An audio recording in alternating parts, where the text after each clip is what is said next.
संकट चतुर्थी या संकट चतुर्थी दिवशी सर्व भक्तगणांना हार्दिक शुभेच्छा।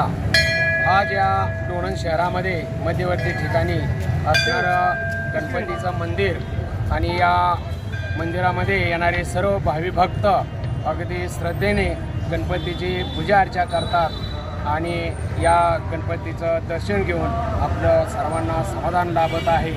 या चतुर्थी दिवशी संकट चतुर्थी दिवशी येणाऱ्या सर्व भावी भक्तांचं मनपूर्वक स्वागत आणि सर्वांना या गणपतीच्या संकट चतुर्थी निमित्त पाटोळे सर लोणंद यांच्यातर्फे हार्दिक शुभेच्छा।